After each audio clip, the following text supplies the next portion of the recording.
Very esteemed members, good evening to each and every one of you. I am conscious of the fact that all of you are busy in your office. I do recognize that this is the month of July and all of us will be doing the duty which is cast by the government on the SSC.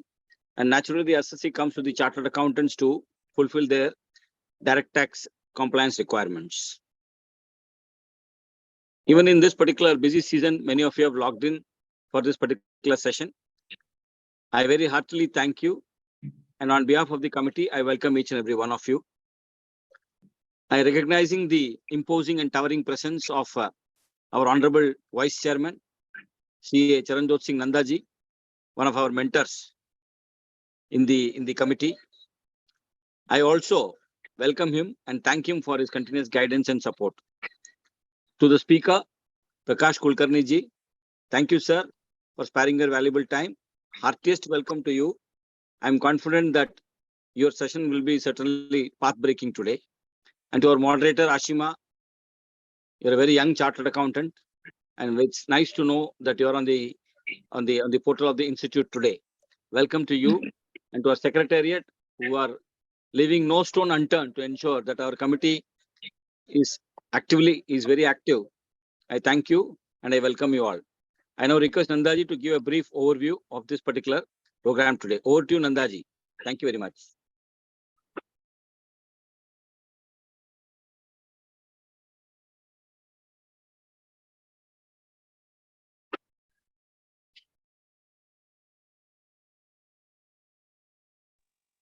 Nandaji, you are on mute. Hello, am I audible now? Yes, sir. Yes. Now you are. Yes, So, one second. So, very good evening, ladies and gentlemen. The Honorable Chairman of International Standard Board, C. Rajinder Kumar P., more commonly known as the GST man. The Speaker of the day, Mr. Prakash Kulkarni. The moderator, Madam Ashima Gaba, who hails from Jalandhar. The Secretary, CA Aarti Bansal. And all officials from the board and members who have joined to go home more enlightened. Ladies and gentlemen, I am truly honored to be amongst you. Truly honored to discuss with you the basic outcome of the hard work put in by the board. The board today has come to a level where it is training all the members perpetually on various topics. And today we are speaking on internal audit of technology companies. Largely, we need to understand the entire SOPs, the entire process. You are all aware that internal audit essentially is a management function.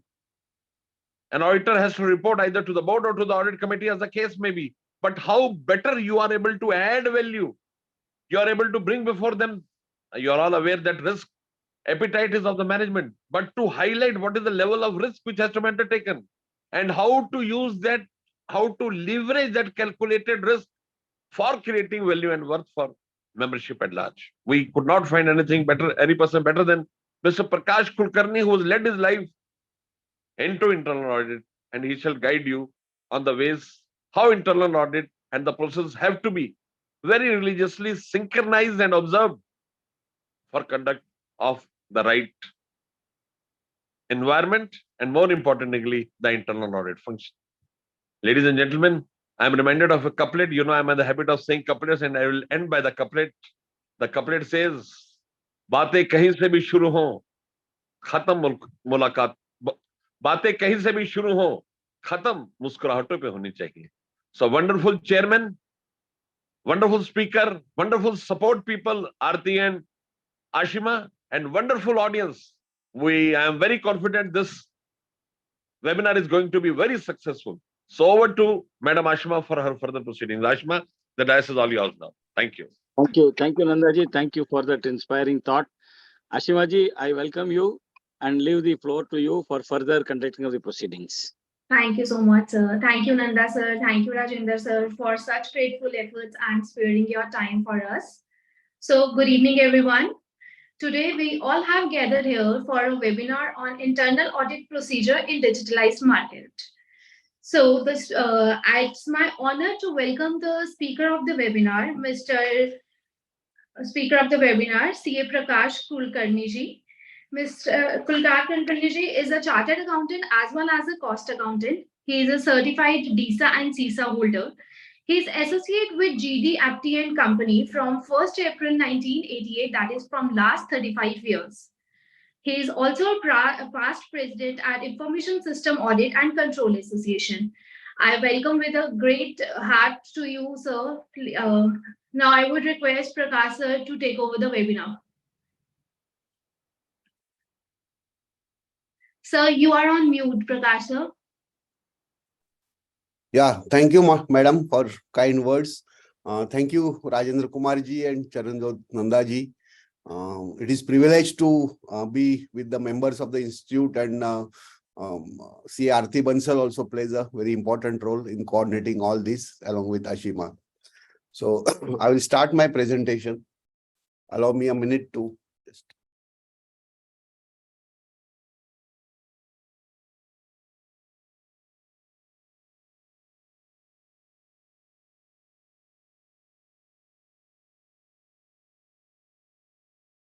Is this visible to everybody?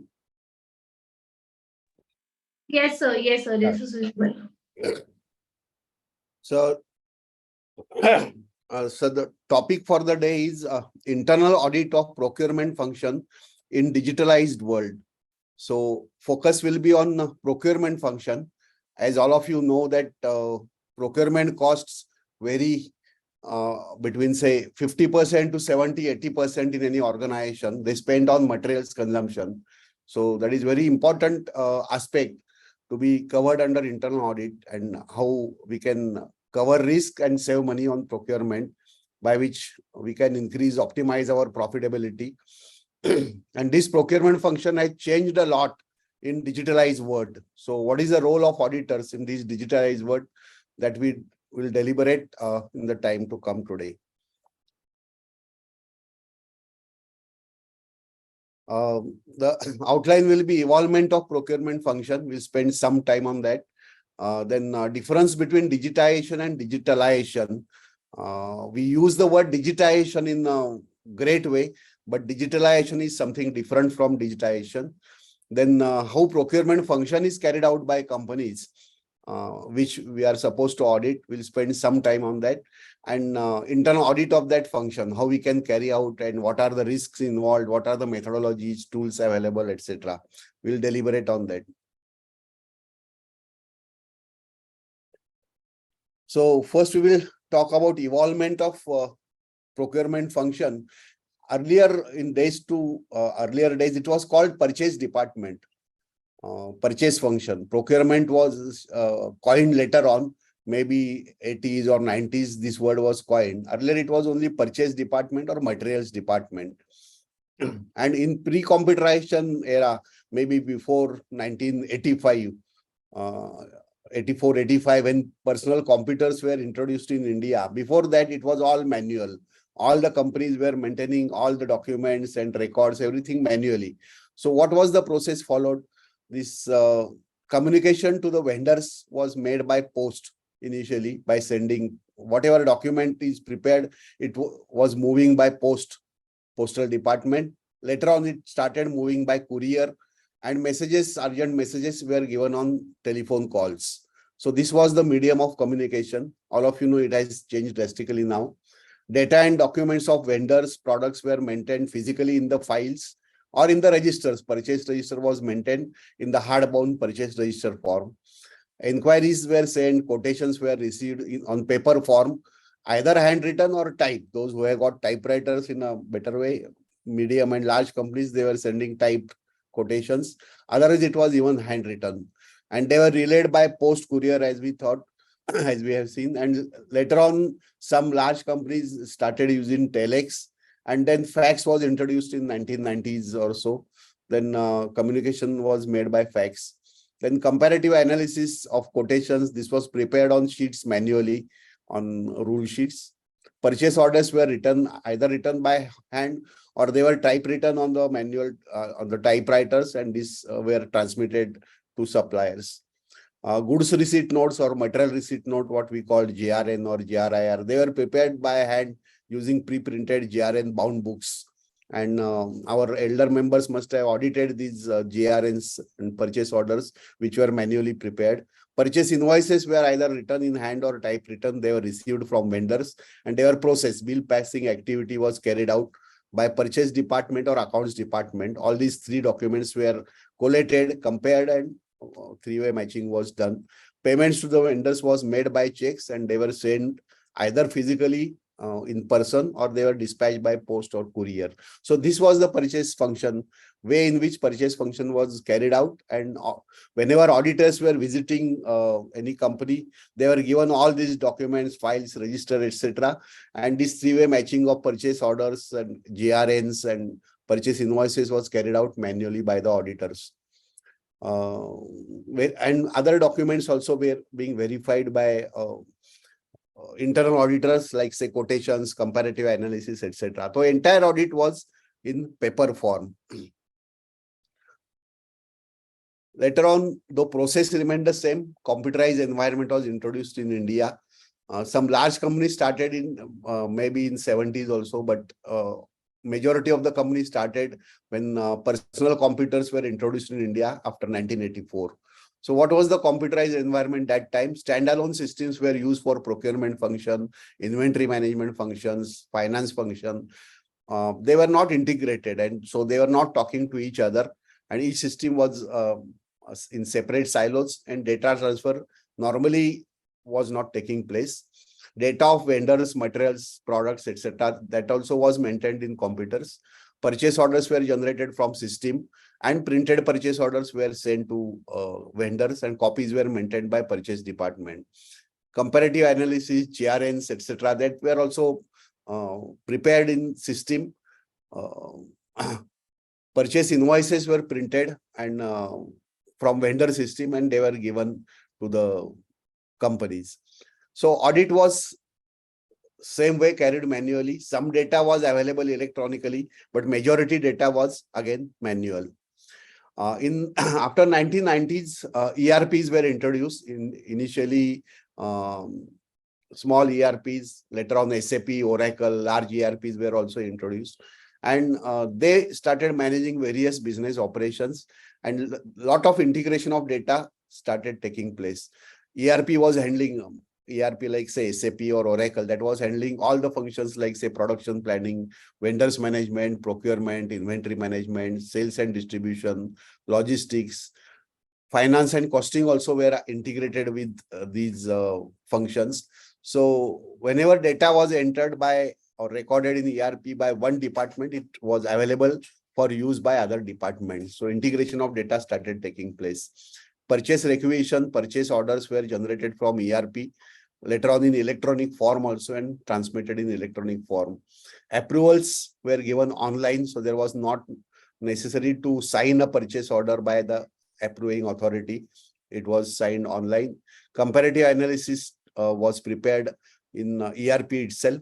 Then GRNs were prepared in ERP, and three-way matching was configured in ERP itself, so that the bulk of the work of purchase department or accounts department in matching these invoices got reduced.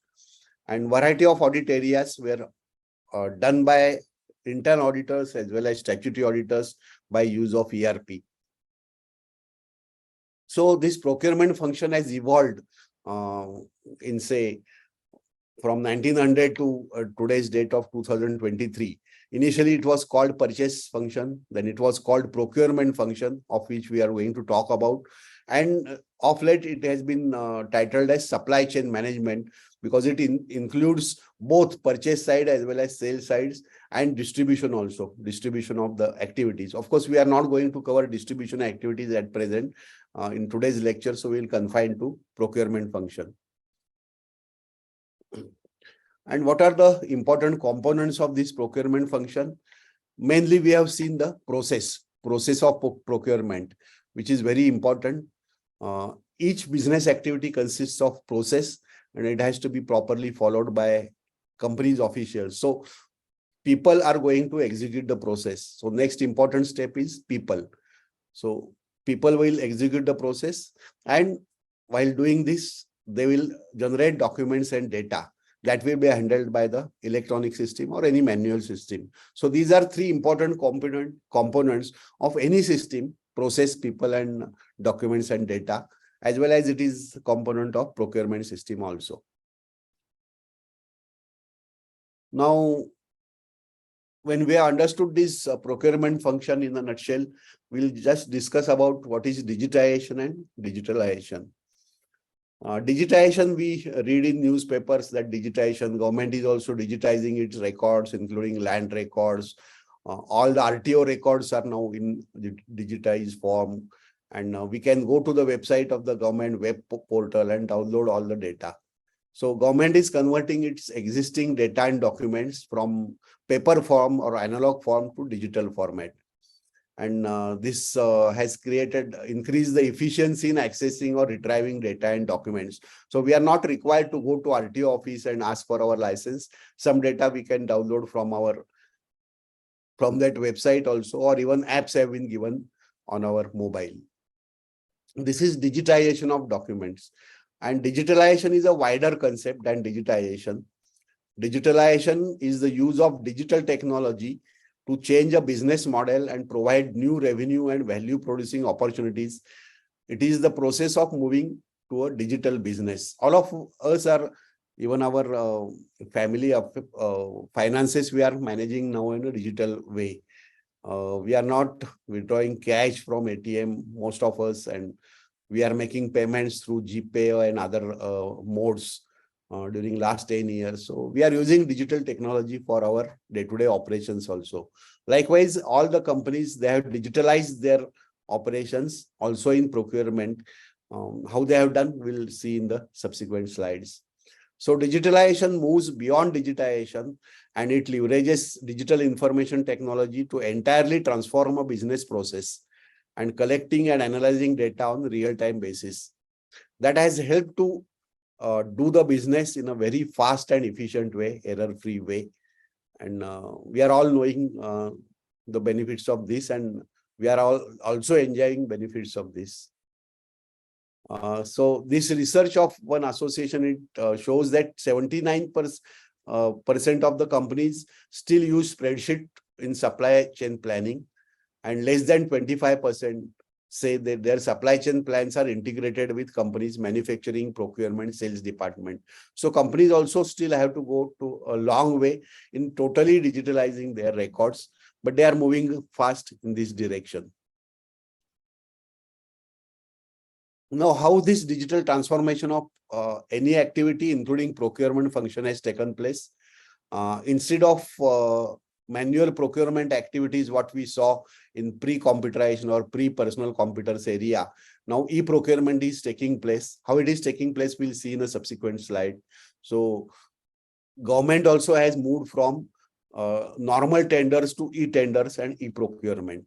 And we are required to go and file our tender electronically and participate in that procurement activity electronically.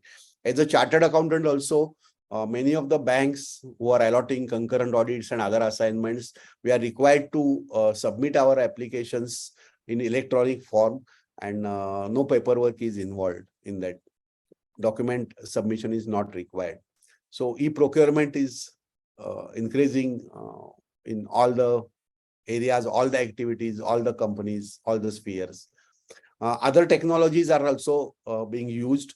First is cloud data computing. We'll discuss about that. Artificial intelligence, it is a buzzword and it is conquering all the areas of business as well as personal activity. Blockchain is getting introduced, though it is a new technique, it is getting introduced in a big way. IoT, it is a part of our life now, Internet of Things.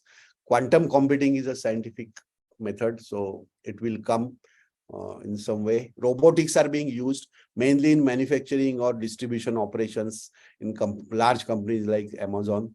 And I'm hopeful that within 5 years or so, auditors also will start using robotics function, robotic programs in their audit activity. Augmented, virtual and extended reality, these are meetings and other purposes, and some companies have given demonstrations in some seminars on this reality, how it can be used in our personal activity as well as business also. Big data analytics is being used to analyze very large quantum of data, which can be used for business decision making, and maybe auditors also may have to adopt this technique of big data analytics. 3D printing is also being used in medical science and other wherever any model is to be prepared, instead of just plain printout, 3D printing technology is being used. 5G is getting introduced in India. And so we'll move from 4G to various 5G technologies will offer a lot of more facilities than our present systems. With all this, what risk we are facing is cyber security risk.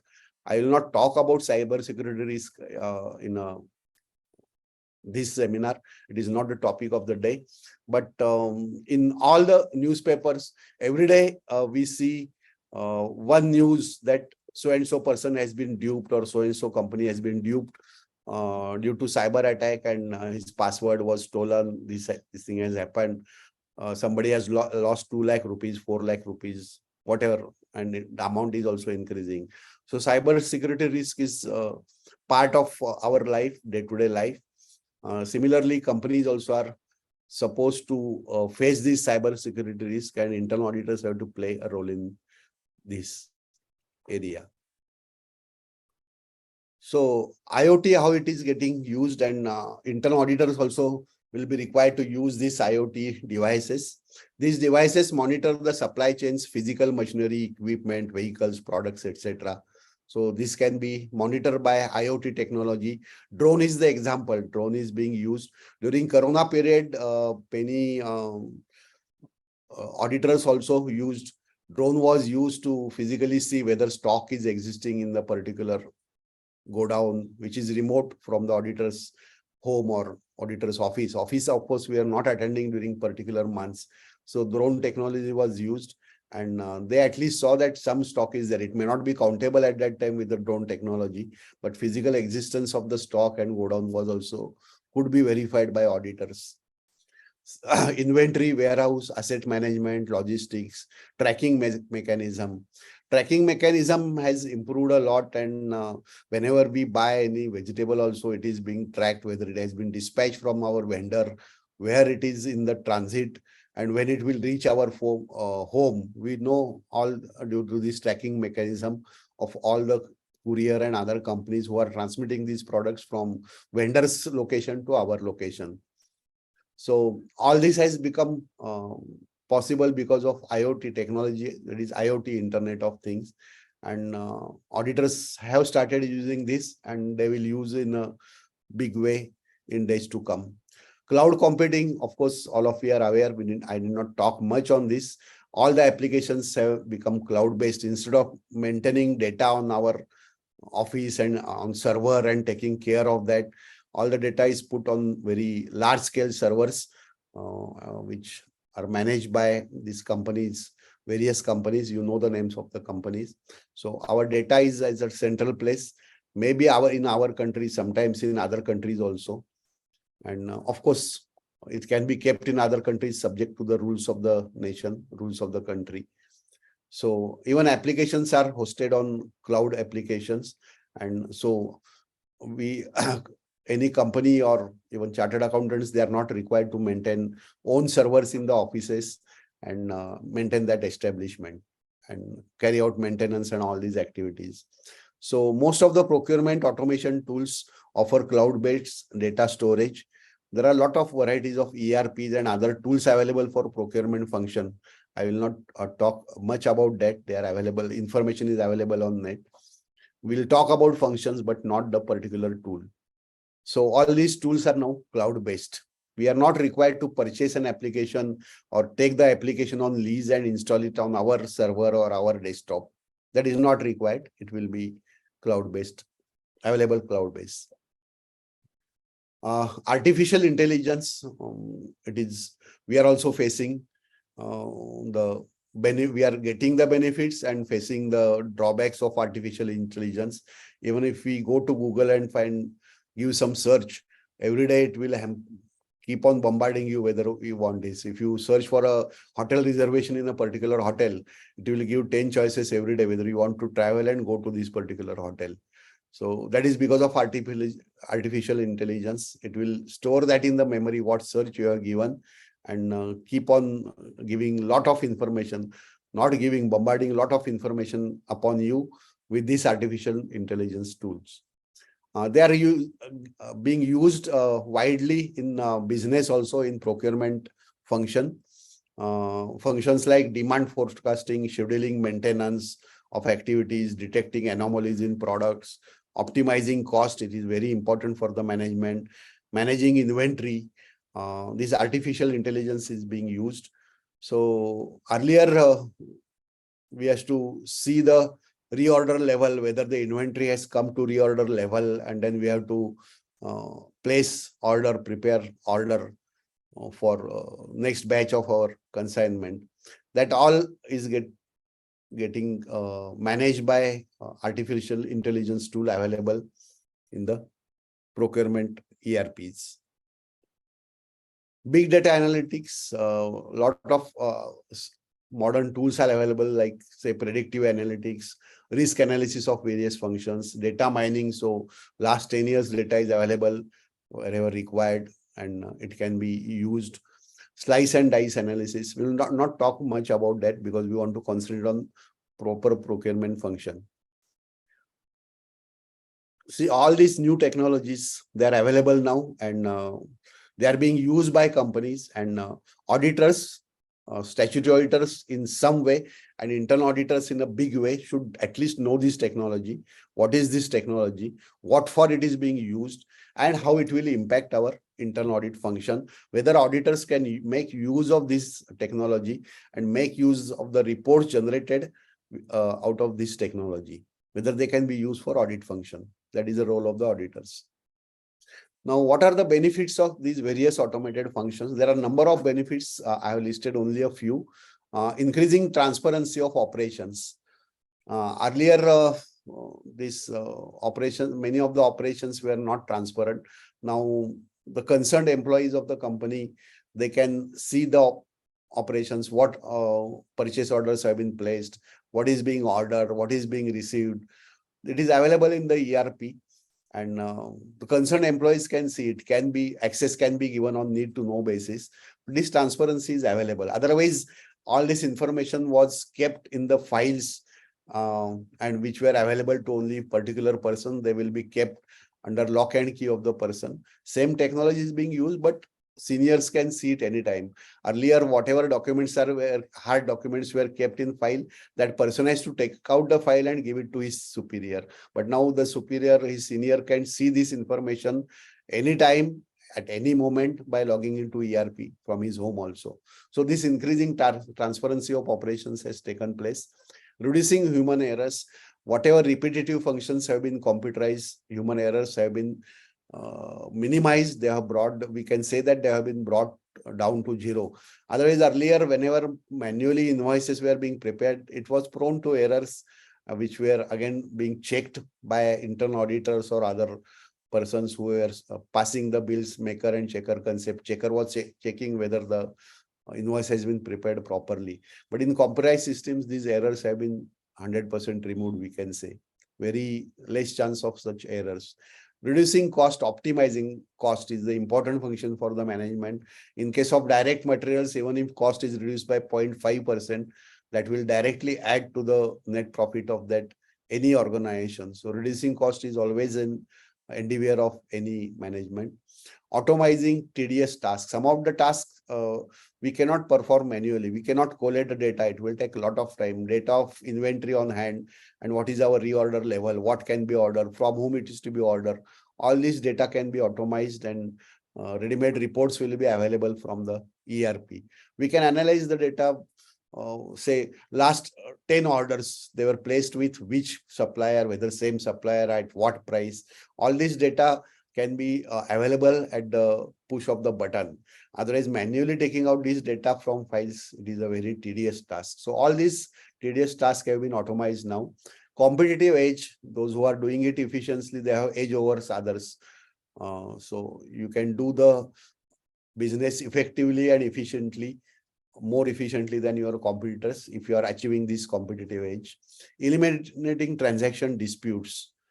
I have sent a invoice by courier or post and it is not received, lost in transit. Even for prices, what was the price negotiated? Suppose two persons are talking on telephone and they are negotiating price. It can be recorded and it can be used as the proof also. In banking and finance industry, all these whatever trades are taking place for sale of securities, etc., all the recording is kept and used as a proof. Same can be used in any business. So these transaction disputes can be minimized. Higher operational efficiency, we need not discuss. Agility of operations and flexibility. A lot of flexibility can be achieved because earlier we were using desktops only and we had to go to visit office and do the work. Now, after introduction of laptops, we are doing work from anywhere, any place. Office concept has vanished, especially after Corona. We can work from anywhere.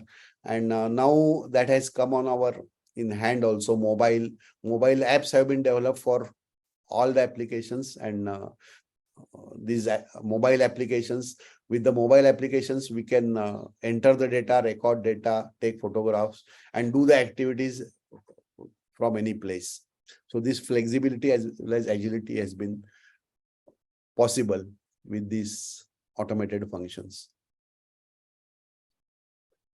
Now, what are the strategies in procurement in digitalized world? E-procurement has started. We have discussed that and we'll discuss it somewhat in detail in a subsequent slide.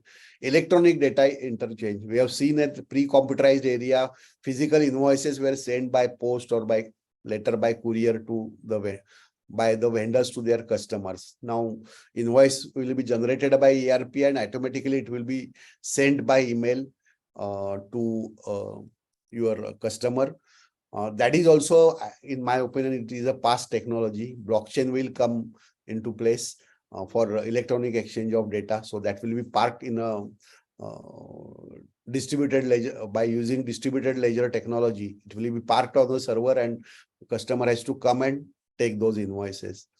At present also, many companies, they have introduced supplier chain management and SCM and other technologies they have used. So suppliers have to just, our customers have to just download the invoices going to their system, or even data like GRNs, etc. The companies has to go and see on their main company server whether GRN has been prepared after they have dispatched the goods. So this even sending of emails, etc., this has been reduced a lot by large companies. Cost reduction we have discussed. Risk management, it is an important aspect, and a lot of risk, especially transactional risks, they can be reduced because of digitalization. Total quality management technique, it is a different technique, and so quality will be introduced in all the areas of operations. This is possible, or this is enhanced because of digitalization. Improve supplier relationship, because bill passing, etc., will be done fast. And those companies who are paying on due date, the 30 days is the credit term, and those who are paying on due date, like earlier bill passing in UI, that reason cannot be given, and it increases the good relations with the suppliers so that they can be paid on 30th day. Green purchasing, many of the companies are resorting to green purchasing, so their vendors also should have should use green technology, which is eco-friendly. That green purchasing has started, and it has been made possible because of digitalization. And global sourcing. Earlier markets were local, and we were not knowing what is happening in other districts also, what is happening there, what are the rates.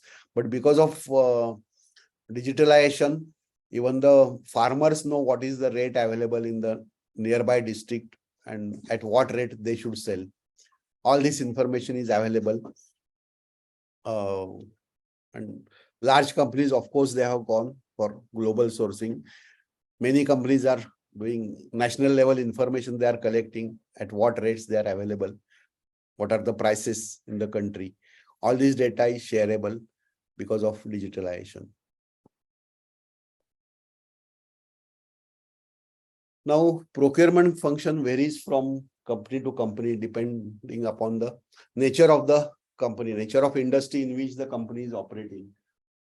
And this is very important part. And I have listed only a few industries.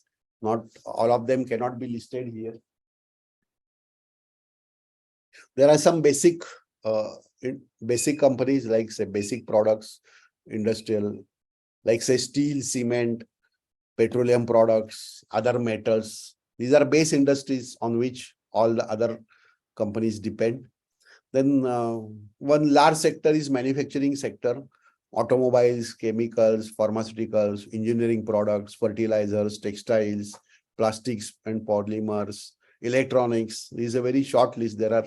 We can add 10 or 20 or 50 numbers here. So manufacturing sector. Then agro products, this is also an important sector. Agriculture products are directly either sold as it is, like say vegetables, or they are processed and then they are sold. And a lot of agro industries are depending upon these agriculture materials like sugar, vegetable oils, tea, food products, etc.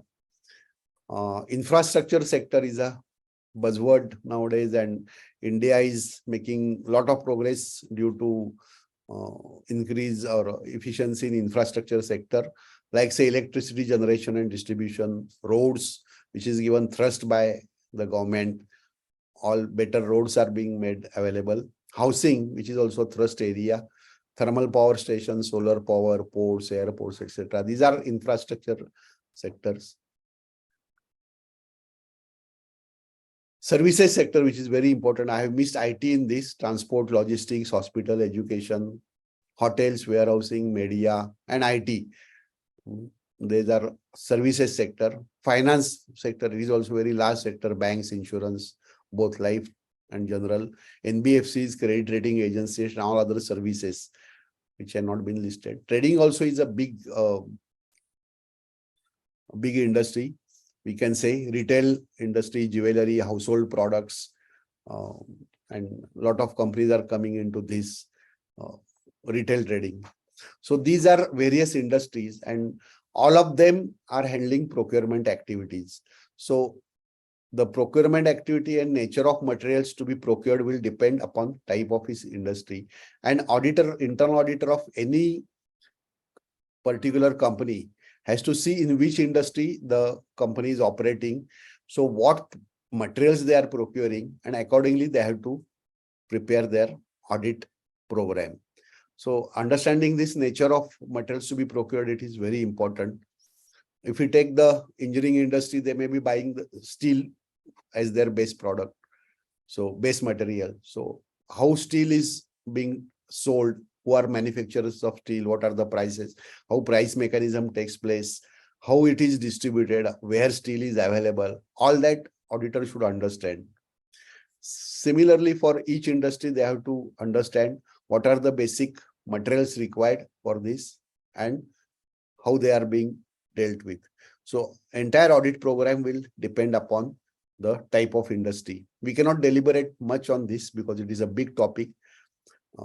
But whenever we are having any industry specific lecture, we can discuss about how procurement is being done for a particular type of company. Now, there are various categories in procurement, and like direct materials, mainly raw materials. We just discussed about that. For engineering companies, steel may be the raw material.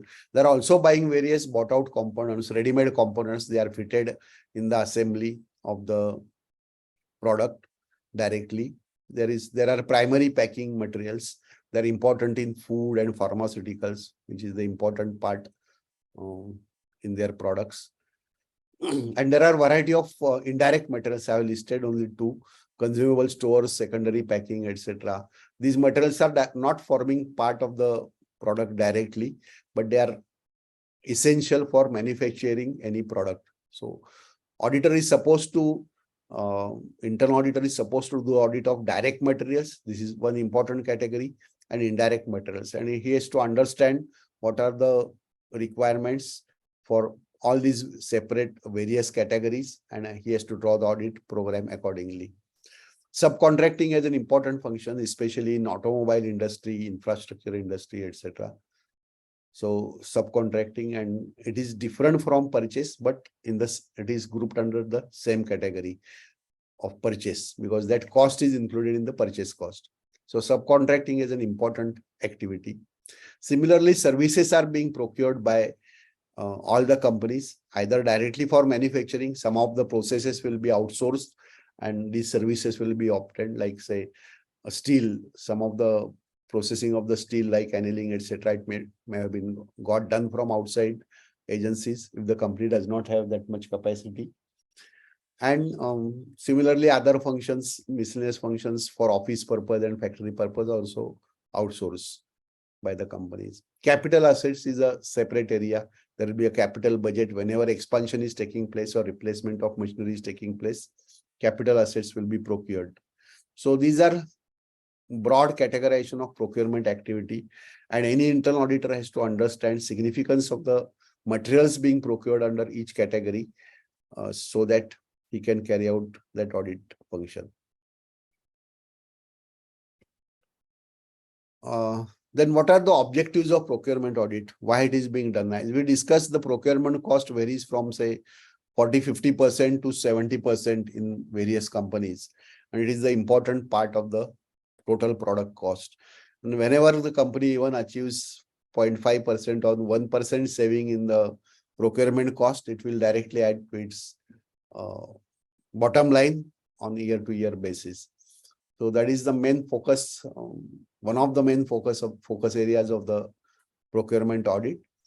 Apart from that, identifying irregularities, that is the primary function of any auditor. If something is not going as per the policy and procedure of the company, he has to identify the irregularities and escalate to the management for taking corrective actions and improving the processes. Maintain compliance of the laws and regulations. Improve efficiency, that is the important part, and thrust of the audit, as managements are expecting that thrust of the audit should be on improving efficiency. As an chartered accountant who is carrying out outsourced internal audit activity, the main benefit to the client is that he has seen various companies, various organizations, and so they know the best practices. They are supposed to know the best practices which are being implemented in other companies, and our client expects that we should implement those practices in the client company also and help the company to improve the efficiency of operations. As Nanda sir said in his opening speech, this is the most important expectation from the auditor at present. Improves spending performance, that is reducing cost. That is one of the important part. Streamlining procurement workflow. In case of medium and large companies, workflow is very complex, and how to streamline that suggestions auditors have to give. So they have to study the procurement function, as we say, from start to end by selecting transactions and give our suggestions in streamlining by finding out gaps in any. Reducing risk, that is also an important function of the internal auditor. They have to find out risks involved at various stages. In procurement, risk is a big area, and not only transactional risk, but other risk in business. What the risk the company is facing, they have to identify and escalate to the management so that, and suggest the corrective steps also. Not only identification of risk is the role of the auditor, but they have to suggest measures to mitigate those risks. Avoiding fraud, though, it may not be directly the function of the internal auditor, but he is expected that he has to find out the fraud-prone areas. He may not do deep diving in the fraud detection, but at least find out whether he thinks there are symptoms of fraud or fraud can take place in a particular area, and make the management aware of these areas so that management may decide to go deep into this area. Assignment will be given to auditor himself or otherwise, but this is also an important function in the opinion of the management. So these are the main objectives of the procurement audit. Now, procurement analytics, this is also an important part, and auditor has companies focusing on this procurement analytics so that procurement function is done seamlessly. So process KPIs, key performance indicators will be decided for various processes, various functions within the procurement function, like say vendor management or purchase order issuance. Performance indicators will be decided and how they are met, where the company stands, where the department stands, that has to be assessed. Like say number of purchase orders processed by a particular purchase officer during a month. That KPI may be given to the officer that he has to process so and so orders of a particular product or the products he is handling, and where he stands. Suppose that KPI is fixed that he has to process at least 50 purchase orders every month, and whether he is processing or not, where is actually he stands, that will be measured against this KPI decided. Then supplier metrics will be prepared to facilitate proper procurement of materials by the company. Risk profiling of the suppliers will be done. Risk profiling is a very important aspect and being introduced in all the functions, like our saving bank account. Also in banks, they are doing risk profiling, whether it is a high risk account, medium risk account, low risk account. Accordingly, transactions are allowed in our saving bank account. In a similar way, risk profiling of the suppliers, it will be done based on certain factors like say timely delivery. Apart from performance, what are the risks involved based on his organization, how large, how medium scale is the organization, etc. Various factors can be found out, and risk profiling of the supplier will be done, and company will try to ensure that this risk is kept at a low level. Spend analysis is being carried out since a lot of data is available electronically. How the company is spending, on which supplier they are spending more, on which supplier they are spending less, what is the reason? Suppose the company is procuring certain materials from 3 suppliers or 5 suppliers. What is the analysis of that spend during a month or during the quarter? And why it is happening? Why materials are being procured from a particular supplier more? What is the reason?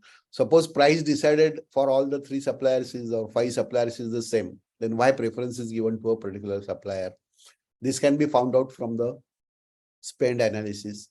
Cash flow forecast can be made so that finance can prepare the budget. Based on procurement, they have prepared the budget for payment to suppliers also. And these forecasts will be done by using technique of procurement analytics. Accrual status can be found out, which bills are accrued at which stage, and they have to be paid on those due dates. So this analysis can be done. Discrepancies in accounts payable due to say wrong invoice passing, etc. They can be found out. Now, because of electronic matching of all the invoices, 3-way matching, these discrepancies have been reduced at great level, but still some things can go wrong and discrepancies may exist. Average with invoice value. This is also an indicator like process KPI we talked about. Average invoice value, average invoice approval time. They can be counted, and these are measurable indices. POs delivered, unacknowledged POs, etc. This analysis can be done so that it can be used by the procurement department to increase its efficiency. Invoice transit time, if it is not sent by email, etc. This is again a feature. And payable liabilities in transit, like accrual status of the invoices. If the invoice itself is not passed by 3-way match, that liability may lie in the GRIR account, goods received and account. And if the invoice is payable within 30 days from receipt of goods at the factory, the vendor will say that you have not passed the invoices, that is not my fault. From 30th day you pay me, otherwise you pay me interest, since I'm in say SME category. So this analysis also is important for the management, and this is being verified maybe on day-to-day basis by some companies, and internal auditors are also required to comment on this efficiency in passing invoices. So this is analytics of procurement, and auditors also have to participate in this by doing audit of certain areas. Then we can discuss in brief about procurement life cycle, which is very important. We have seen some part of the life cycle in our first slide when we are talking about purchase department and before computerization and after computerization. Same process is being followed, but it has been enlarged due to inclusion of various functions or sub functions, and it has been divided into say 6 categories. We can add 1 or 2. Sorry. First is vendor management. Since we have to procure our materials from vendors, materials as well as services, including capital equipment from our vendors, management of these vendors is a very important part. Then sourcing, when and what to procure, that needs to be decided. That will come under sourcing. Then ordering, actually we have to raise the orders. So ordering is the next step. After that, material receipt function, whether it will be parked under procurement life cycle or it can be handled under stores function, also inventory. Actually, it is an inventory function, but procurement team has to keep a watch on this material receipt, because unless materials are received, they will not be available for production or for sale in case of trading companies. So material receipt is the next function. After that, purchase accounting needs to be completed so that accounts payable are created and they are ready for payment to the vendors when this P2P cycle is completed, procurement to payment cycle is completed. So this is the procurement cycle. We'll discuss some parts of this in detail. Vendor management is an important function in any company, and it will start with request for information. Whenever we have to empanel new vendors, we have to call for information from the vendors and do the analysis. So it will start from need for empanelment of new vendors, how it is identified that we require new vendors. That is the first stage, and it is the part of audit, also internal audit. Then vendor empanelment process. All the companies have prepared systematic policies and procedures for this vendor empanelment. Forms have been prepared for empanelment. They will be got filled along with all the necessary documents like licenses, etc. In case of small vendors, the purchase officers or quality officers will make visit to the vendors' factories or premises and find out various details and how they are working. In case we are subcontracting some activities, this is very important part. When we are buying from very large vendors, suppose we are buying steel from Tata Steel or Jindal, this part of visit may not be required. Only negotiations are important. And as soon as we decide that particular vendor is to be empaneled, that for that approval should be given by the appropriate authorities, maybe head of procurement department or his deputy. And then comes ERP part, that is vendor master has to be created, and that should be a proper process for vendor master creation. It should not happen that without approval vendor master is created and all the records should be properly carried in the ERP master for this vendor master creation. Because all the transactions, subsequent transactions, they are going to take place based on this data filled in vendor master creation. Similarly, vendor master modification also is an important part, because that modification also should be properly authorized. And some part is very sensitive, like say bank account details have been included in the vendor master after taking necessary documents like blank check which is submitted by the particular vendor.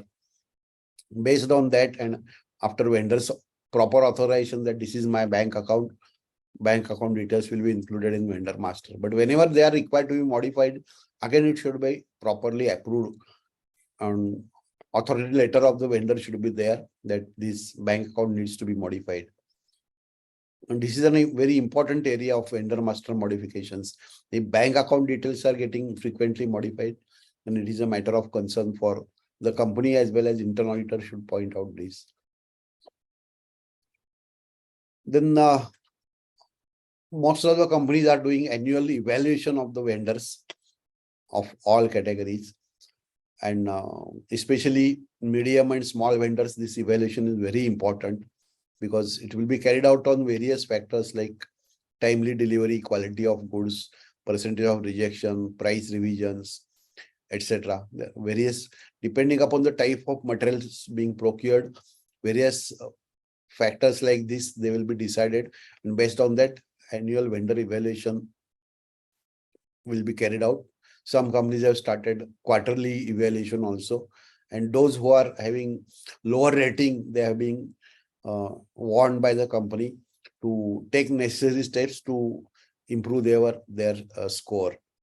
For example, if the deliveries are not being received in time, then the vendor will be, this matter will be discussed by the purchase department with the vendor, why delays are taking place, and accordingly vendor will be persuaded to improve his system so that timely delivery takes place. This is very important in all the industries, including, say, if you take the example of project industry, in project, wherever, say, machinery is being manufactured and assembled, and there are some components which are being outsourced, and if they are not received in time, we have seen the cases where, for want of, say, particular 2 components, entire machine is ready, but it cannot be dispatched, and it is held for, say, 8 days, 10 days, 15 days. Delivery is delayed, and if it is delayed beyond a certain time, they will, your customer also will impose penalty upon you. So this part is very important, timely delivery. In case of, say, auto component industry, whenever auto component industry is supplying their components to automobile manufacturers, they will be given target of supplying particular number of parts, maybe every day or every week. If they miss that deadline, the auto company's schedule of manufacture of those cars will be affected, because they are maintaining inventory on, say, at a very negligible level, very minimal level. Maybe 1 day's inventory or 0 days inventory will be maintained for certain components. So we have to supply those components, those number of components every day. So their timely delivery is a very important part. So this is annual vendor evaluation, and then vendor reconciliation, account reconciliation. We need not discuss about that. It is a very important part to sort out disputes regarding transactions not recorded, if any. So this is vendor management function. Then sourcing, what to buy and when to buy, that is to be decided. And all the companies, those who are using ERP, there is a material requirement planning module available. So with the help of this module, the requirement is decided. It will depend upon the type of industry also. We're talking about automobile industry. So if they are manufacturing particular, say, 10 cars of particular model every day, then their requirement is fixed, or it can be scheduled in a particular way, so that all the materials are available to them which are being processed in-house, like, say, steel, and all the components which are being bought from other companies, they should be available on the line for assembly. Like steering wheels are being bought from outside, or horns are being bought from outside, then those number of horns should be available every day. If the 10 cars are being manufactured, 10 horns should be available every day on the assembly line. And the particular vendor has to supply them as per the requirement. So all this material planning is done by automobile companies on maybe day-to-day basis. In case of project industries, requirements are totally different. Whenever they receive any particular order for machinery, they will explore that order and do the material requirement planning based on that particular item of machinery. It is totally reverse as compared to our automobile industry, where it is done on day-to-day basis. Now, retail industry, very large retail companies, we see that they are operating, and we are buying from some of them. Their MRP system is totally different. So we can, for availability of time, we cannot discuss many industries at this stage, but MRP is an important function. Whenever we are doing audit of any activity, this understanding MRP function, how it runs, and what are the gaps, if any, in this MRP function, that is very important. It is not that gaps, it will be totally free from gaps. We can identify certain gaps and escalate to the management. So after running this MRP, identification of materials to be procured, that will be done, quantity of materials to be procured, and based on this, purchase requisitions will be generated from the system. After that, purchase requisition will consist of quantity and time of delivery of a particular component or particular material. And based on this, a request for quotations will be sent to the vendors. That will be decided by purchase department from whom they have to buy. And whether that decision is taken properly or not, that is the subject of internal audit. How purchase department decides from whom they have to buy the materials. In case of continuous processing, like say automobile companies, there will be contracts with vendors, particular vendors who will supply those components on day-to-day basis. After receipt of quotation, suppose it is a project industry, they have to, as we said, after receipt of each order for machinery, they will go in the market and a call for quotations, and then comparative analysis of these quotations will be done, and evaluation of quotations will be done. In case of large purchases, there will be a committee which will take such decisions. In case of other purchases, that may be delegated to purchase officer, purchase manager also.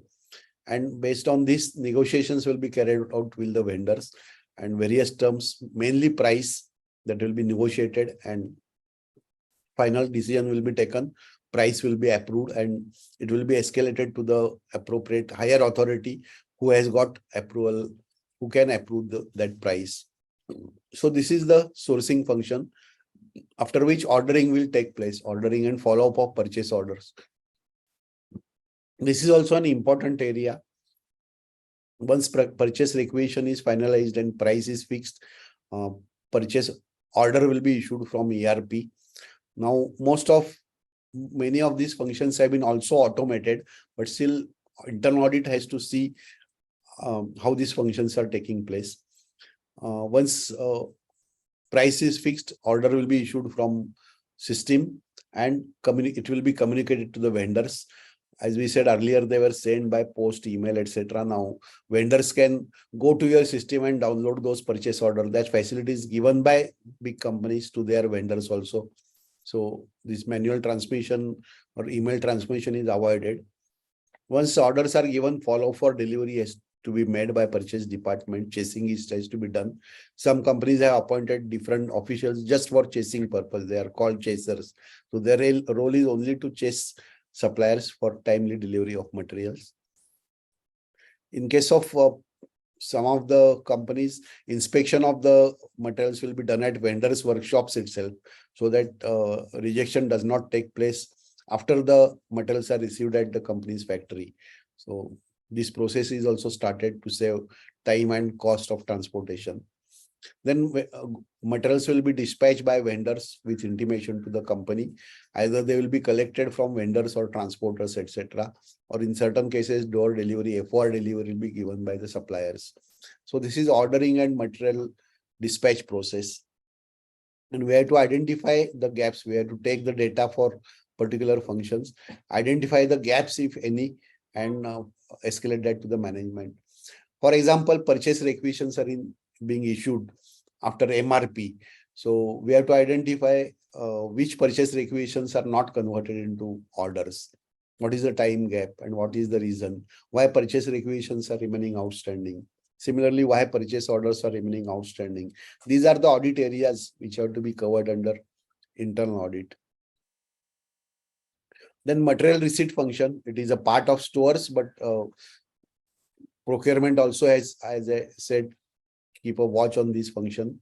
Receipt at the security gate. In case of a manufacturing company, it will be received first at the security gate, and then verification of documents and primary check of materials will be done either by security people, and many large companies have kept a sub stores team at the security gate itself, instead of leaving this to the security guards who are not having knowledge of these documents. Small stores team is kept at the security gate who verify these documents, and may not be packets, may not be opened, but they will see the whatever materials are coming either by truck or in packets. And counting, of course, may not take place, but some primary check will be done by them, and then these will be accepted. If they find that it is not acceptable, then it will be returned at that stage itself. Then GRN or MRN will be prepared. And as I said, whenever stores officials are posted at security gate, they will prepare GRN there itself. And then they will transfer these materials to QC, either entire materials or sample, depending upon the type of materials. They'll be transferred to the quality control department. And then quality inspection will take place depending upon the type of material being procured. Either it will be done internally or sometimes external samples will be sent to external labs also in case of smaller companies, and quality inspection will be done. It is important in all the companies. Quality inspection is important. As I said, some of the in some cases it is done by at the vendor's workshop also. In some critical cases, it is assumes very importance, like food industry or pharmaceutical industry. Whatever materials are coming inside, if they are not acceptable, they have to be rejected. They cannot be processed. In case of engineering, it may happen, or in case of chemicals, for example, it may happen that if the strength of the chemical is less, it will negotiate with the supplier that they will pay a lower price, since they have to use more material for the processing. So that is possible. But in case of, say, food industry or pharmaceutical industry, if it is not acceptable, it has to be rejected in toto. So quality inspection is important. After that, GRN will be approved by quality department and it will be available for processing of invoices. Now, purchase accounting, main role of accounts, it comes into play. Three-way matching of invoices. It is a very old principle, and when it was done manually in case of old area, same principle, same checks are to be applied. Only they are applied electronically. Part of the work will be handled by computers also. It need not be done manually, even by taking electronic data. 3 documents, that is purchase orders, GRN, and purchase invoices, they will be matched. Now, in case of manual verification, we were verifying whether purchase invoice is given by the same party on whom the purchase order has been raised. This control is now passed on to computers, because it will not allow GRN to be prepared in case of a third party. If order is given to party A, GRN can be prepared only in the name of party A. That control is established. So, as I said, some of these tasks have been handled by the computers itself, computerized system. Similarly, a rate charged in purchase invoices, it cannot be more than rate of purchase order. That will not be accepted. In case of quantity received, GRN cannot be prepared for the quantity more than purchase order. It can be less, but again, tolerance limit can be fixed for that. Suppose more quantities supplied, tolerance limit may be fixed. Say for steel, it may happen that we have given order for 10 ton, and because number of, say, plates received, it is 10.2 tons. Then whether to accept that tolerance limit has to be fixed in the system, in ERP system. So all the parameters like this, they will be verified, GST number and whatnot.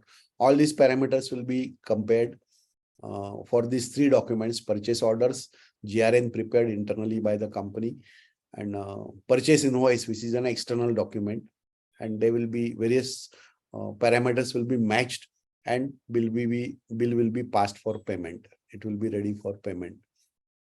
This process is automized, and the purchase officer or accounts officer will just see that these parameters are matching, and he will just click the button and approve the invoice for matching. In some companies, this process is so automized that this even approval and clicking is not required. Whenever all the factors are matching, the bill will be automatically passed and be ready for, and it will be accounted for. There is a concept of 4-way matching also in some of the, you can see, hello. You can see some material for this on web. Tolerance levels are being compared, which is considered as the 4th factor. We talk about tolerance level for receipt of materials. So that is being considered as 4th factor in matching of invoices. So once this is done, our accounts payables are created in the books. Before matching of the invoices, liability will be parked under goods received for which bills are not passed. Once bills are passed, that liability will be transferred to accounts payable account, trade payable account in the system, and then bills will be ready for payment. Now, payment to vendors is the activity handled by finance or accounts department of the company. They have to select the invoices for payment on due dates. In some companies which are flush with funds, they are cash rich, automatically they will pay on due dates. There is no need of asking whether we should pay or not. So payment will be done on due date.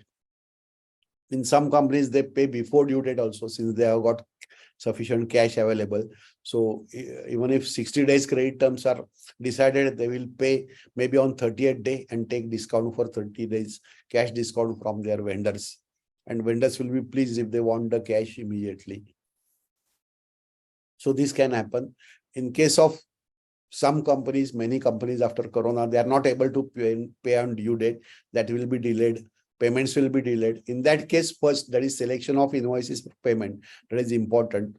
Accounts department has been allocated funds of say 20 lakhs only for payment of invoices in this week. So out of total payable of say 50 lakhs, they have to decide which 20 lakhs they have to pay.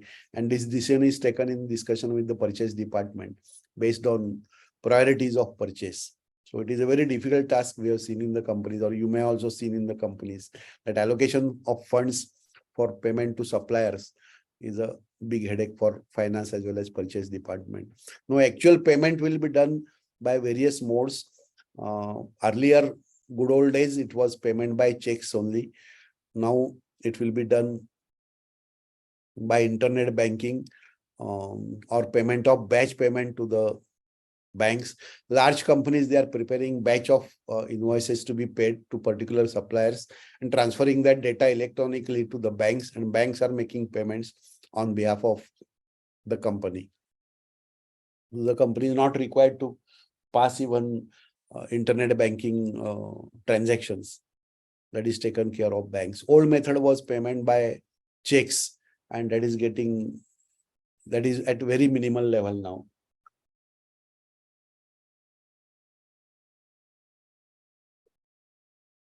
Now, we have seen the various functions which are being handled by procurement department. And earlier, our role, as we have seen in earlier slide, that finding out the irregularities was the role of the auditors. So they have to go and find out what are the irregularities, escalate those cases to the management, and management will see what has gone wrong, and they will take certain corrective actions. They will correct those irregularities. Suppose invoices have been passed for amounts due to higher rate applied in the invoices than the purchase order, they will issue debit notes on the suppliers if such cases has taken place. In case of say manual, when everything was done being manually. Now, in case of ERP, as I said, this will not happen because invoice cannot be passed for the rate which is higher than the PO rate. So these irregularities have been reduced. So then role of the auditors, whether it is reduced because these irregularities have been reduced, internal audit is not required to be done in various areas. No, the role of internal auditors have increased tremendously.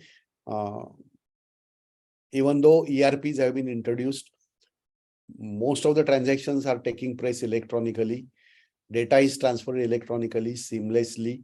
So as we said that efficiency has increased, correctness of data has increased, but still auditor's role is there, internal auditor's role, and it has increased. We take the example of say purchase order. Earlier, internal auditors were required to comment on purchase order issuance process. This was the audit restricted to this process audit, we can say. So whether purchase orders are being issued properly or not, that was being verified. So POs issued at right price and for the right quantity at right delivery terms, and whether they have been approved by the appropriate authority. This was the scope in the internal audit. So internal auditors were restricted to purchase order issuance process only. Now that role has been widened. Internal auditors are required to comment on purchase order management functions, how purchase orders are being managed. POs are issued within a time frame after generation of PRs. That will be, and not only that, auditors will verify this. There should be a process within the company to examine whether PRs are getting converted into purchase orders within a time frame as per the rules framed by the company or as per the policy and procedure of the company. Whether this is taking place or not, that will be reviewed by the internal auditors, and that has to be commented. Process of review of POs outstanding up for delivery after due date. Whether this process is existing in the company, how it is functioning, whether outstanding purchase orders are being properly reviewed and taken up with the vendor, follow-up is done with the vendors, who is doing follow-up, how is follow-up is done, and whether the company is getting the materials as per their requirements, and that production schedule is not affected. End result is production schedule, that should not be affected. Whether this is taking place or not, this has to be reviewed by the company on regular basis, maybe weekly basis. And whether such reviews are being done effectively or not, that auditors have to verify. So they have to review this data, find out efficiency of the company in review of these purchase orders. POs against which partial deliveries are made, how they have been dealt with. Then internal auditor has to take this data and the reasons why partial deliveries are taking place. Suppose in case of automobile company, he has to give 20 components every day because 20 cars are being manufactured. Then whether partial deliveries are taking place. He's giving 18 components in a day and Prakash sir, components are not delivered. I Hello? think there is some problem with the volume. Okay. Hello. Am I audible? You are audible, but the volume is very low.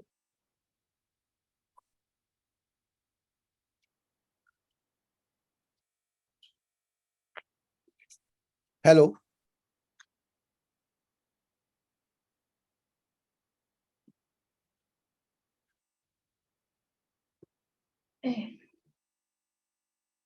Hello. Hello, sir. Hello. Hello. Still, the volume is very low.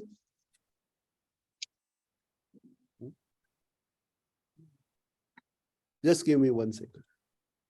Wait a minute.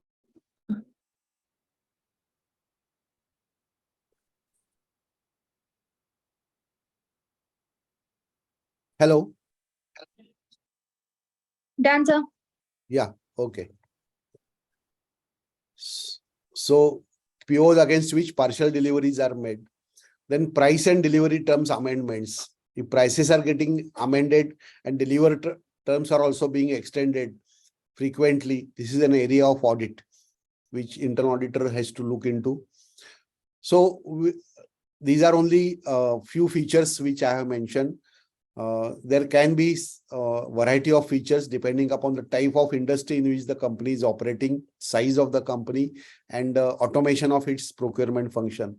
So with this, auditor has to give suggestions on fine-tuning of its PO management function to suit the company's goals. The company has decided goals for procurement, how the procurement department should function, and auditors have to give suggestion. This is the area of PO management, purchase order management, and auditors has to give suggestions on this. So as against the earlier process of just PO issuance process, which was being audited by the internal auditors, he has to audit the purchase order management process, which is very wider. And in each area, like say vendor development, purchase accounting, procurement, sourcing, etc., auditor has to see how this function is managed, entirely managed. We call it 360 degrees view. This view has to be taken by the auditors and he has to give suggestions. This will add value to the management. This will increase the efficiency of the company in handling that function. Now we are talking about e-procurement, and this was the first title in that new tools which are being used. So e-procurement, Government of India and all the state governments also have gone for e-procurement, and it starts all the functions which we talked about in procurement. They are being handled in electronic way, informing, that is collecting data of suppliers, vendors. All of you know that this information is required to be uploaded on the portals of the respective vendors, respective companies. It may be bank, it may be PWD department, it may be MCA, who is also handling certain vendors. So all this information is required to be uploaded, and that will be analyzed by that particular entity, maybe using various tools also. Tendering and auctioning also is made electronic totally by various government departments. Sourcing also in large companies, entire sourcing decisions have been taken electronically. That means what to buy, when to buy, etc. There is very less scope for manual intervention. Manual review will be done, but all this will be handled through MRP. So some companies who are working on batch basis, batch production basis, so like automobile companies or pharmaceutical companies, chemical companies who are manufacturing certain batches every day, they are depending upon the ERP. So once the ERP run is taken, maybe at midnight 12, by considering the stock in hand and requirement for the next day, they will generate PRs which have to be processed by the procurement department next day. And for processing purchase orders also, there will be set rules can be done in ERP, so that you have the limited number of vendors, 5 vendors or 10 vendors from this sourcing is to be done. And that decision also will be handled by ERP system by use of tools like AI. So sourcing, ordering, that will be handled electronically. E-invoicing, I did not talk. GST has made e-invoicing mandatory for various entities above 5 crore turnover. So invoices are also not required to be prepared manually. Even whenever goods are required to be transported, that also way bill also is required to be generated by way of e-way bill. Goods recording, goods receipt function at the gate. I have seen some of clients, companies which I visited, that this function also is getting automated. And of course, goods will be seen at the gate by person physically, but a lot of functions which were handled manually earlier, they are being done with the help of computers. Invoicing, accounting, we discussed a 3-way match or 4-way match. It is handled by computers since long, and whatever gaps are there, those cases only will be escalated. Like say, if the materials received are more than tolerance limit, what is to be done? That decision has to be taken. Otherwise, whenever the quantity received is within tolerance limit, it will be accepted, GRN will be prepared, and after quality approval, 3-way matching will be done. E-payment we discussed, either companies are using internet banking facility or large companies are sending one batch of payment made to the bank either every day or once in a week, and banks are releasing payment to the concerned accounts of those respective banks. Reconciliation also being done electronically, and blockchain technology or distributed ledger technology, we are not required to even send statements of account to our parties. That data will be stored in a distributed ledger, and one party will store that data and other party will come and collect that data. We need not go and download our bank statement. We can take that bank statement from the distributed ledger and prepare our reconciliation. So in the days to come, this reconciliation process will be further automated.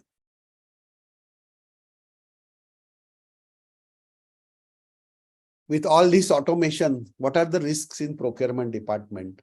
Whether risk has been reduced?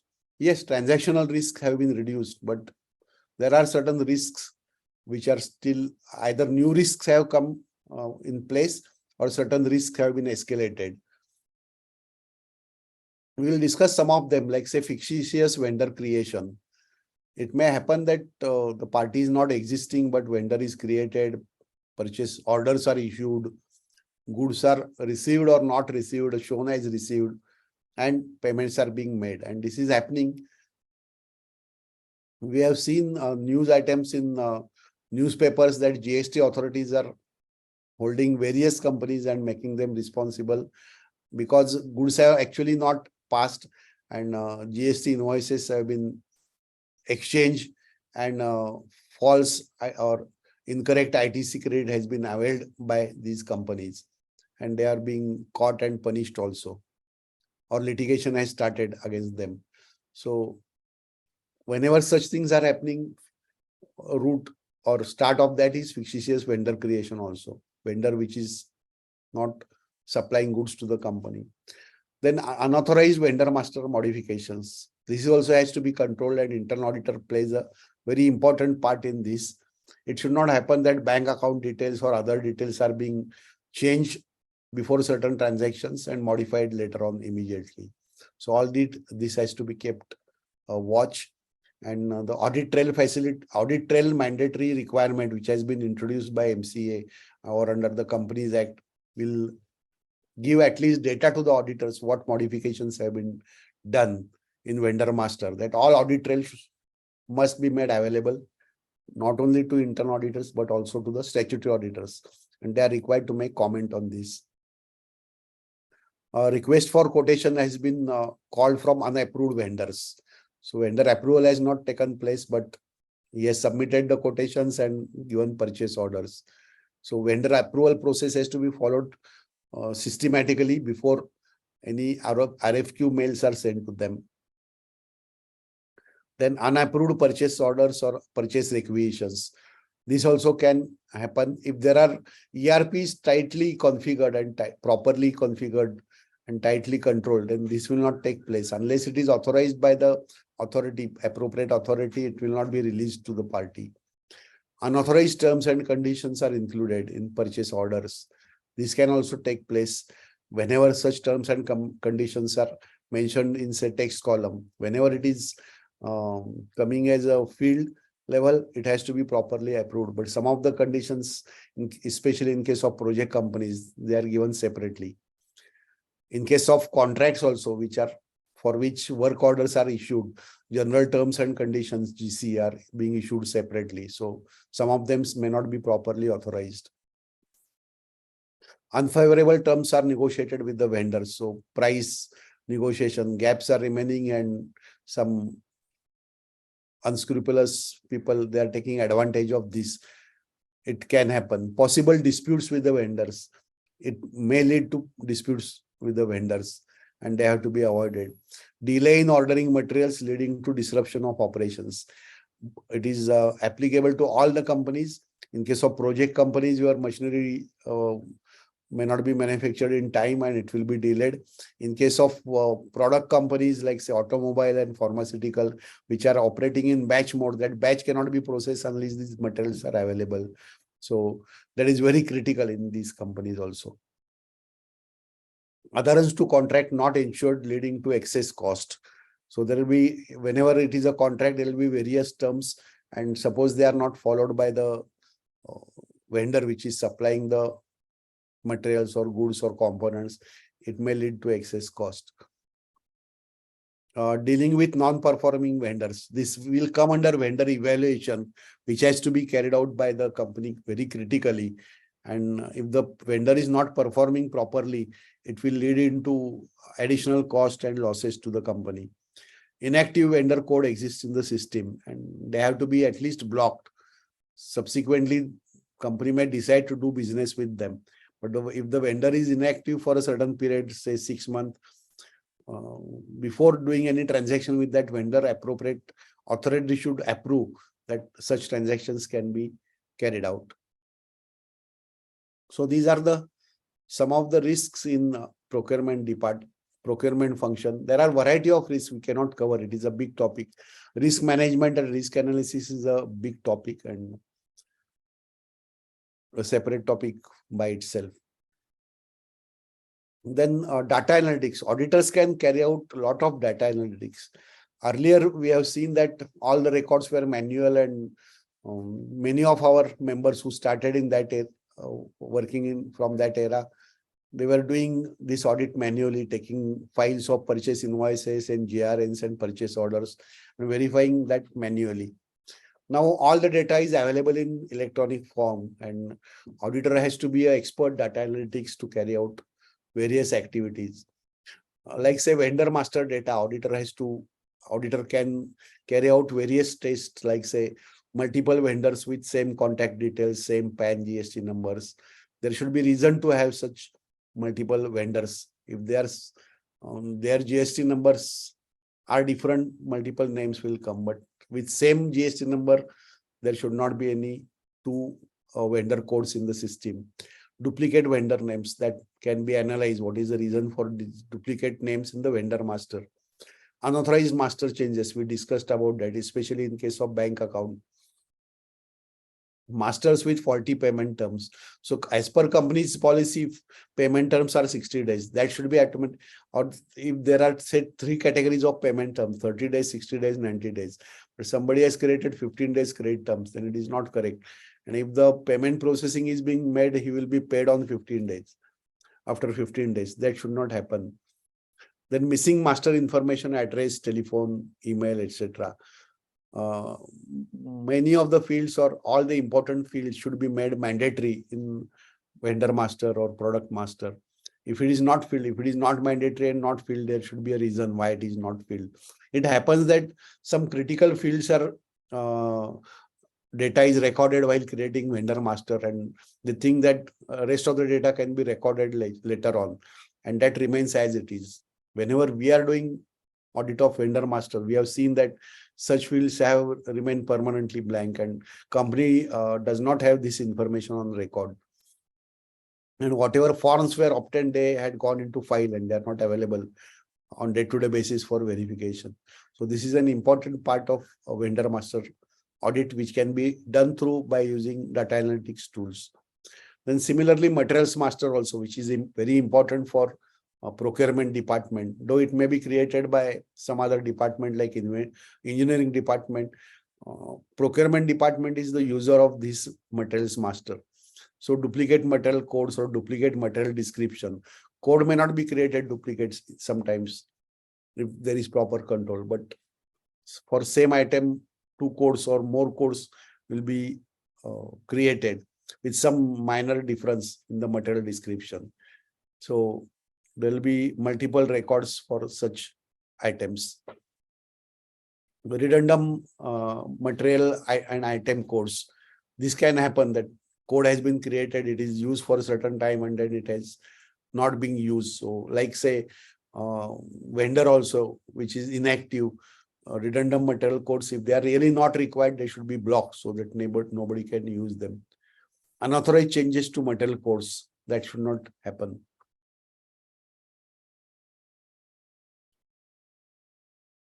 Then this was regarding material master and vendor master. Then in case of transaction data, whatever has been actually procured by the company during a period, it may be 1 month, it may be a quarter, or it may be 1 year complete period. That depends upon the scope of audit, the period for which we are doing the audit. But internal auditor can add value by doing a lot of data analytics for this procurement function. I have taken few examples like trend analysis of net price paid for each material during the period. This can be analyzed, and many times these prices are varying. In case of certain products, prices are very changing maybe on weekly basis. In case of certain items like say sugar or vegetable oil, they are changing even on daily basis. Steel prices are also subject to change. May not be so frequently, but yes, they are also changed maybe once in a month, 2 months. Diesel prices were getting changed maybe on fortnightly basis. So the internal auditor can carry out trend analysis of the prices paid. If the items are being procured from 2-3 different vendors, then what is the price paid for each vendor? That can be analyzed. If there are various factories, number of factories for the company in various geographical locations, and if they have been given the authority to purchase the materials locally, such trend analysis can be useful to the management. What prices have been paid by each factory. Then high value materials procured from a single vendor. This is a very important aspect. Why preference is given to particular vendor? This analysis can be done and it can be very useful to the management. They can decide whether what thrust they can keep or what preference they can give to the particular vendor. If there are 3 vendor ABC, how much dependence they can keep on each vendor. In case of medium and small vendors, this is very important. In case of large vendors, this analysis is absolutely not required. If you are buying steel, say 50 ton steel every month, and if you are going to Tata's and buying steel from them, it is okay that their capacity is much larger. So you can buy 50 tons either from Tata or from their dealer, and there is no risk involved. But whenever the vendor is either medium or small, how much they can depend, what is his capacity to supply to you. All these aspects are important, and depending upon that, this analysis has to be carried out. So it is all subjective. We cannot create a objective criteria for this particular analysis that we are doing. It will depend upon the company, the size of the company and size of the vendor and type of material. We talked about purchase requisitions remaining pending conversion into POs for abnormal time. If the company is not making the analysis, auditor can use the data analytics tool, prepare this analysis and discuss with the company. Then actually this has to be handled by the company on a going forward on continuous basis. And auditor should review whether this has been done or not. Low value materials being procured through multiple POs. That can be done to circumvent the approval process also. So efficiency of the purchase department, that is also part of internal audit now. So number of POs raised. We discussed that number of POs raised by a particular purchase officer in a month. That is a criteria, his KPI. Similarly, how many purchase orders are being issued for a particular item. That is also an important, whether we can club those orders, whether we can enter into contract with the party so that he can, at a particular rate, he can supply during the particular quarter. Company can raise a fixed order and give the delivery schedule to them. So multiple POs can be avoided. Only one PO can be issued in a quarter. That will add to efficiency of the purchase department. And these suggestions can be given by the internal auditor, which will add a value to the management. Splitting of POs to circumvent approvals. That is happening. Even checks, instead of issuing a check of 5 lakhs, 2 checks or 3 checks are being issued so that it can be signed by the lower authority. These cases, similarly, POs can be done in such way. So this has to be pointed out by internal auditors. So they have to take the data of particular quarter, entire data, and they have to collect the orders issued on a particular party or 3 parties for a particular material, and whether multiple number of orders are being issued with low value. That can be, such cases can be identified. POs raised on holidays, weekly offs, beyond office hours, etc. There should be set time period during which these functions have to take place, and why does these activities are being carried out on beyond normal working hours, office working hours. That has to be identified. Vendors wherein POs are frequently amended for price, delivery terms. Whether any preference is given to a particular vendor without any reason. This can be pointed out, and this can be discussed with the management, and corrective actions can be taken. POs open, say for 1 month. I have given just an example, 1 month beyond the scheduled delivery date. It can be 3 days also. It can be 1 day also in case of critical items. So why the POs are remaining outstanding and overdue, and what actions management is taking on this. Backdating of POs, that should not be allowed, and ERP can be configured to have controls that no backdating of transactions.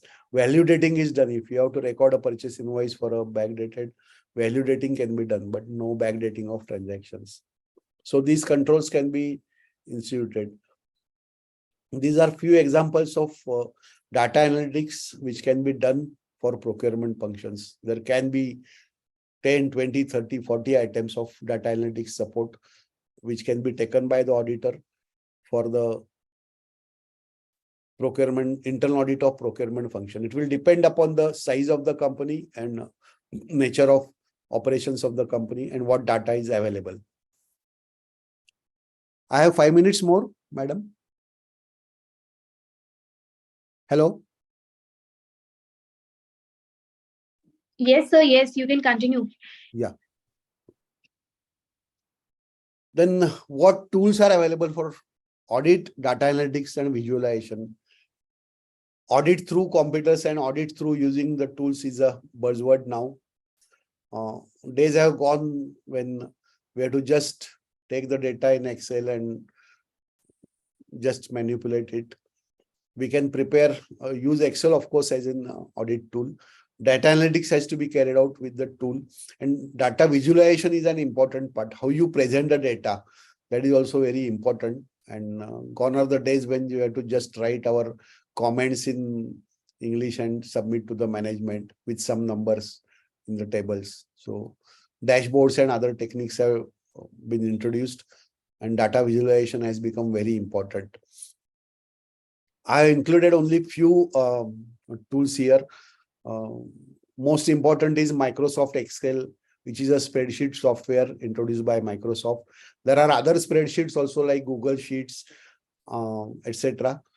available, but most important is Microsoft Excel apart from Google, and which is widely available and comes in the Microsoft Office suite along with our MS Office suite, which is installed on our PC.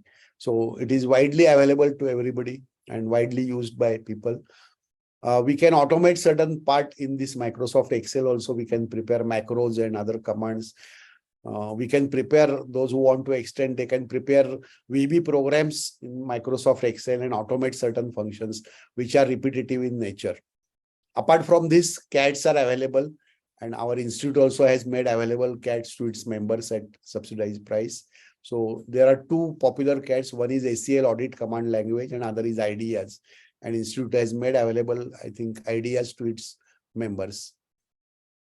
There are other data analytics tools also, may not be so famous, but are available. 10 of them, I have given only one name, which is NIME, which is an open source data analytics tool available. We can go and download on our laptop, which is a non-server version we can download and use that open source tool. Of course, we have to learn how to use that. And then there are multiple tools like NIME which are available. I have not given the complete list here. You can go do Google search and find out which are these tools available. And if appropriate, we can use them for the purpose of our audit. And a Microsoft Power BI is the tool for visualization, mainly better presentation of data through dashboards, etc. We'll think that why this presentation is required. Whenever we are required to give any data to the management in a compact form of dashboard, it can be so configured by using Microsoft Power BI. For example, some information may be given to the management by automating certain functions on, say, weekly basis or even daily basis. Either it will be MIS or some internal audit function also will be involved. So, for example, we can, in case of procurement, we can take example, which are the top 5 purchase orders issued during last day.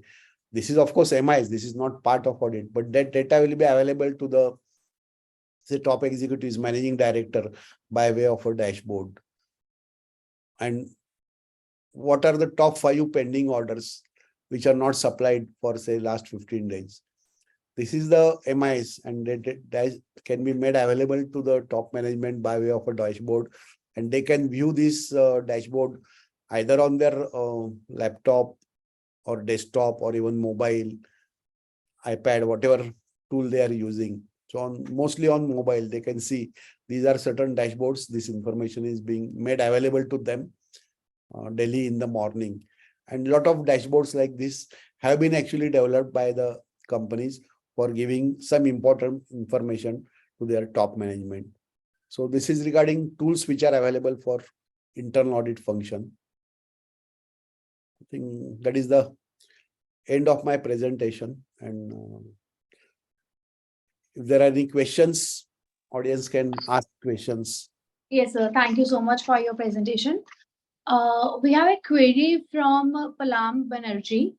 They want to ask that should tolerance level in PO be reviewed and supply against the same should be reviewed? Yes, that is very important, whether that tolerance level itself is proper, whether it is increased unauthorizedly for certain dispatches or certain materials which are coming in.